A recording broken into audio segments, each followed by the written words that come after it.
Hello students, good morning. कैसे आप सभी? आई होप कि सभी अच्छे होंगे। तो आज जो है हम अपने क्लास 9th का एक बहुत ही इंपॉर्टेंट चैप्टर स्टार्ट कर रहे हैं बायोलॉजी का, जो कि है हमारा cell fundamental units of life.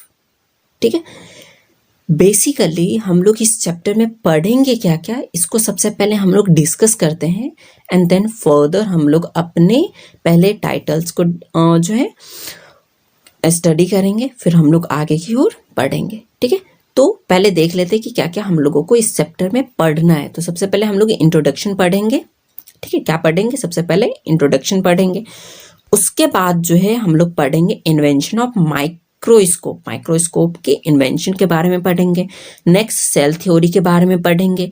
फिर हम लोग morphology and internal structure of a typical cell के बारे में पढ़ेंगे, मतलब सेल के ऑर्गेनल्स वगैरह के बारे में पढ़ेंगे। ठीक है, उसका जो टिपिकल स्ट्रक्चर होता है उसके बारे में हम लोग देखेंगे। कंपोनेंट्स ऑफ सेल के बारे में देखेंगे एंड लास्टली सेल ऑर्गेनल्स को काफ़ी डीपली स्टडी करते चलेंगे। ठीक है, आई होप कि आपको ये जो हम लोग बेसिकली पढ़ेंगे क्या क्या, ये आपको अच्छे से समझ में आ गया होगा। ठीक है, अब पहले हम लोग थोड़ा सा अपने टाइटल के बारे में देख लेते हैं।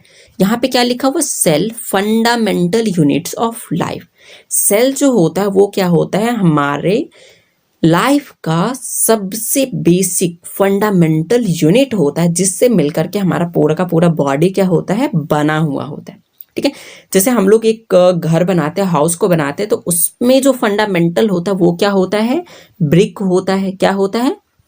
ब्रिक होता है, क्योंकि ब्रिक के सहारे से ही उसमें, भले ही उसमें हम लोग सीमेंट, जो सैंड होता है, सीमेंट होता है एंड जो स्टोन वगैरह होते हैं, वो यूज करके हम लोग हाउस जरूर बनाते हैं, लेकिन उसमें जो बेसिकली मेनली जो इन्वॉल्व होता है, मेनली जो यूज होता है वो क्या होता है? ब्रिक का यूज किया जाता है, क्योंकि ब्रिक को जोड़ जोड़ के वन बाय वन करके हम लोग क्या करते हैं? हाउस को बनाते हैं। तो हमारा जो हाउस होता है, हाउस का फंडामेंटल या फिर बेसिक यूनिट क्या हो जाएगा? तो ब्रिक हो जाएगा। ठीक है, इसी तरीके से हमारा जो ऑर्गेनिज्म होता है वो किससे मिलकर के फॉर्म होता है? तो वो फॉर्म होता है सेल से मिलकर के। किससे? सेल से मिलकर के। इस कारण से सेल हमारा क्या हो जाएगा? Fundamental units of life. I hope कि आपको टाइटल समझ में आ गया होगा। अब हम लोग जैसे जैसे आगे बढ़ेंगे तो ये आपको और भी अच्छे से समझ में आ जाएगा। ठीक है, तो हम लोग आगे की ओर बढ़ते हैं।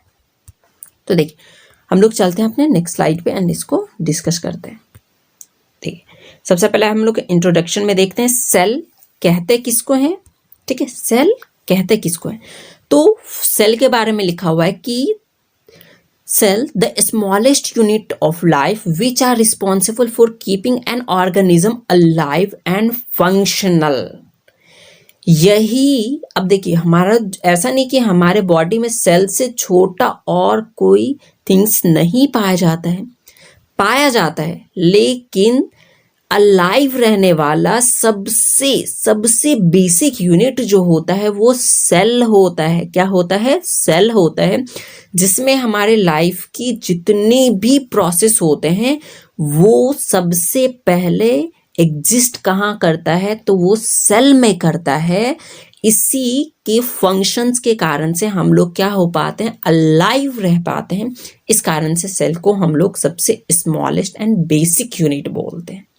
आई होप कि आपको सेल के डेफिनेशन में कोई भी प्रॉब्लम नहीं होगा। ठीक है, अब हम लोग देखते हैं कि जो सेल होता है, सेल को हम लोग बायोलॉजी में बोलते हैं साइटो। क्या बोलते हैं? साइटो। सेल का बायोलॉजिकल नेम क्या है? साइटो।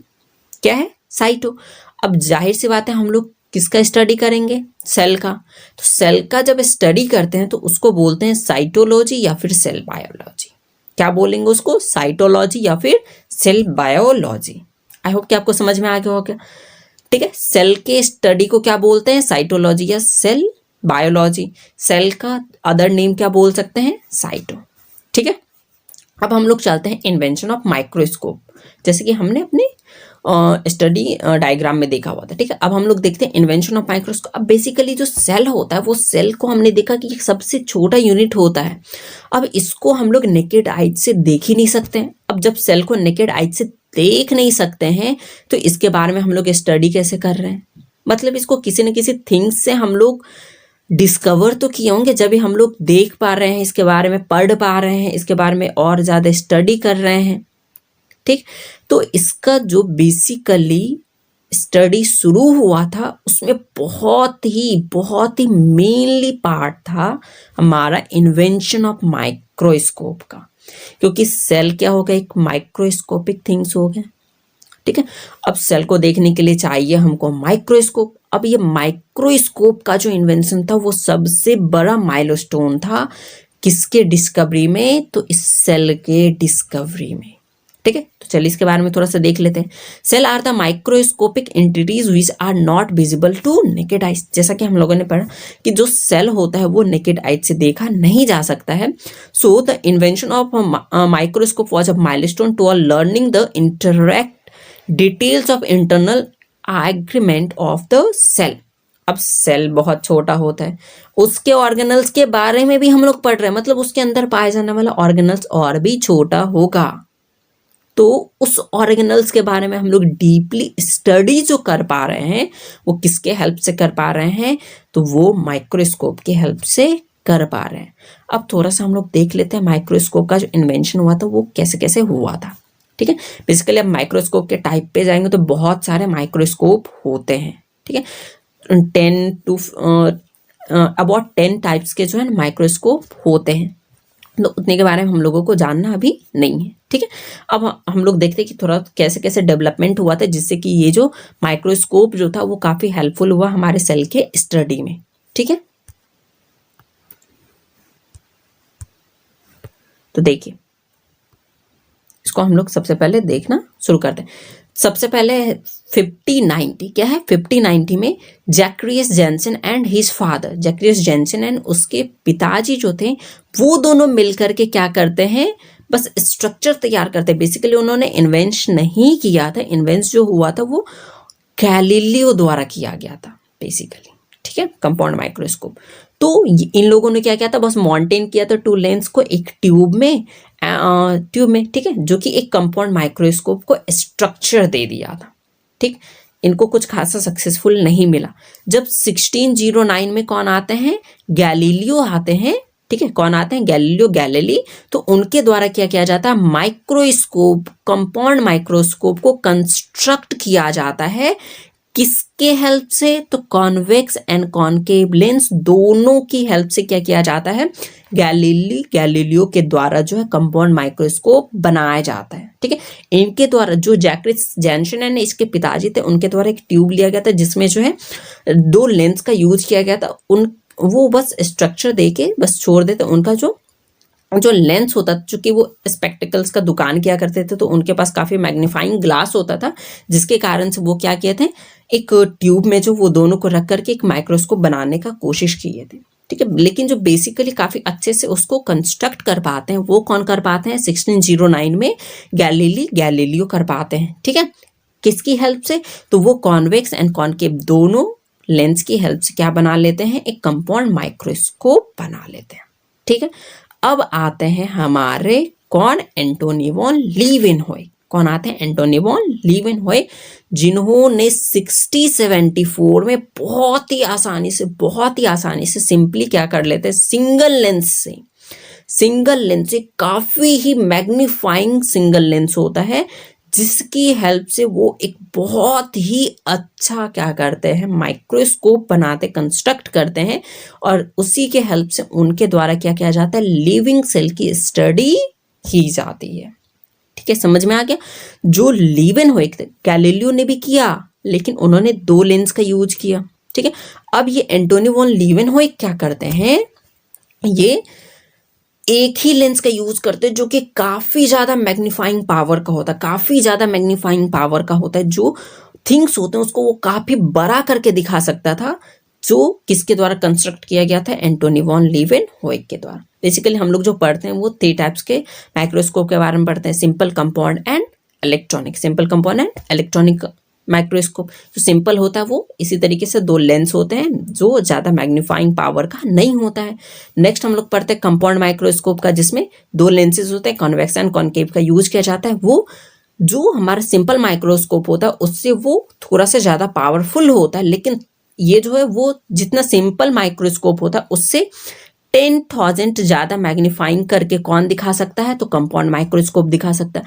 लेकिन 2 लाख मैग्नीफाइंग पावर के साथ कौन दिखा सकता है? तो वो दिखा सकता है इलेक्ट्रॉनिक माइक्रोस्कोप। आई होप कि आपको माइक्रोस्कोप के बारे में समझ में आया होगा। ठीक है, अब हम लोग चलते हैं थोड़े से आगे की ओर, देखते हैं अब थोड़ा सा कुछ और जानकारी भी ले लेते हैं। ठीक है,